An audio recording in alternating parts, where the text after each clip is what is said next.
The issue is not the election. The election is a battle in a war. It is not something unto itself. The result of this election in itself is a matter of indifference. It's a question of how the battle is won and lost, which is important. But there's another issue here. There's also an issue of World War III. And World War III is between the British Empire, better known as the Anglo-Dutch liberal banking financial system on the one side, and the principal nations of Eurasia, Russia, China, India, and other nations are the targets of intended warfare by the British Empire, which is already turning Europe into a mere colony of the British Empire through the program of the Lisbon Treaty. If the Lisbon Treaty were adopted, and is being pushed for adoption now, there would not be a single nation on the continent of Europe, west of Belarus and Russia, which had any sovereignty whatsoever. The British Empire would control the entirety of that region of Europe, from Portugal to the borders of Belarus and Russia, as a puppet of the Anglo-Dutch liberal financial interests. It is those interests represented in the United States for a long time have taken over control of the US dollar, control of the United States. Now they're moving in for the kill. The same cartel that put Mussolini into power in Italy, the same cartel that put Hitler into power in Germany. And we're now at the brink of something like a Hitler power taking over the United States. If they grab the United States, then they will grab all of Europe out of the Lisbon Treaty. If they control the United States and the parts of Europe under the Lisbon Treaty, then you will have an actual fighting war emerging on this planet. You will have dictatorship. You will have mass starvation. The elimination of whole sections of the population of parts of the world through starvation. And that's part of the British program. It's the food war. That's the situation. We're not dealing with an election. We're dealing with whether there is in the United States, in the top layers of society, the moral fitness to survive. And so far the vote is in the leadership of the Democratic Party and the Republican Party, neither is morally fit to survive. They're as unmorally fit to survive as the people who backed Mussolini and backed Hitler back in the 1920s and the 1930s. And if we allow this to happen, we will get the same kind of treatment that the victims of Mussolini, Hitler, and so forth suffered. That's what we said. We have to win this war against that evil empire.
Now, for a number of months now, there has been a worldwide food crisis caused by many things, by the financial policies, various kind of management deals, by the WTO, which ought to be eliminated, by the promotion of biofuels, which is destroying food supplies.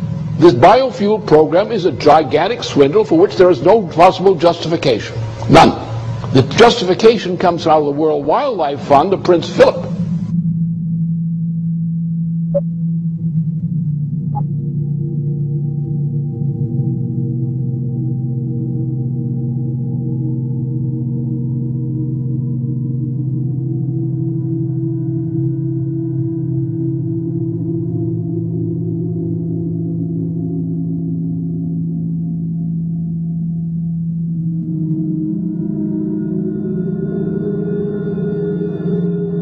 in Zimbabwe, for example. What's the crime? You have an African population in Zimbabwe, which was one of the biggest fighters against the British Empire.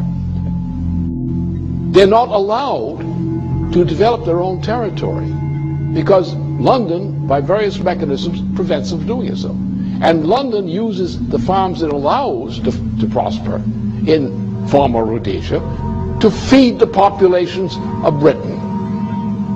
So you have non-African farmers running farms, producing food in Zimbabwe for the edification and fattening of Brits.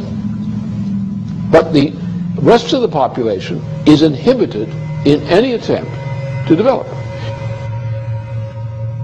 What they've done is they've taken industries, manufacturing industries in particular, agriculture in particular, and countries which were good agricultural producers or good manufacturing producers have been stripped of those industries. Those industries have been taken to populations where the lower 80% of the population is illiterate. So you have colonies of manufacturing in countries in Asia, Africa, and so forth, South America, where the people, the 80% of the population, does not participate in the economy. You have areas which used to be food-producing areas which no longer produce food. Because what you're having is a world dictatorship under the name of globalization, better called the new Tower of Babel, in which the cultures are being destroyed as the United States is being destroyed, as Germany is being destroyed, as Italy is being destroyed, as France is being destroyed, and the attempt to make war on China, India, and Russia. And that's the intent of the British Empire. Nothing less than destruction and breakup of China, the breakup of Russia, the breakup of India. That is the policy of the British Empire now. This is what the game is.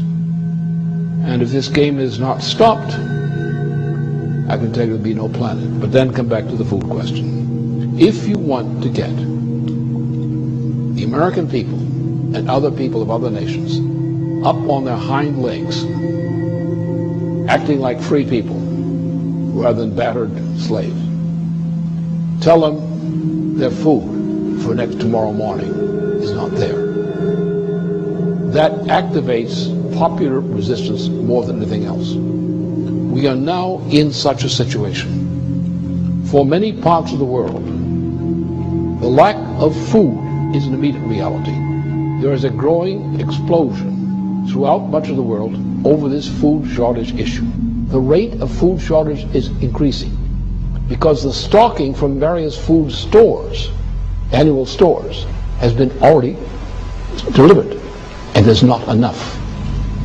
So as the fact of the empty warehouses and equivalent forms of supplies, as these things go down without food, the food crisis is going to accelerate. And you're going to have not only other parts of the world, but also American citizens who are now faced with the threat of death by food shortages. So therefore, the issue here is not the election result. The issue is not the president. Obama is not competent to be a president. There's none of the makings of competence. They don't want Obama. They just want to use him to destroy Hillary Clinton. That's all. Once they destroy Hillary Clinton, they'll get rid of Obama. That's their intention. And their intention is to bring in a fascist regime in the United States, a presidency which will be, in effect, a fascist regime, which will cooperate with the British and bring the United States into alliance with the United Kingdom, or the Anglo-Dutch liberals. Not all Brits are for this, by the way. And with a Europe, a Western and Central Europe, taken over by this same imperial power. An imperial power whose intention is to go to war against Russia, China, India, and other countries using nuclear power. That's the intention. We're now in a point where a revolutionary movement, or the makings of it, is building up around the food issue. And therefore, those who triumphed yesterday are not going to continue to triumph for long. The result is either we win and restore the kind of government we require in various nations and among nations, or this world is going to go into hell because the crisis won't quit. The people will die of hunger. They will die in increasing numbers. They will kill for food. The structure of society will be destroyed in the fight over food, which is not there. Therefore, either we win this fight against this evil, or there won't be anything to fight for.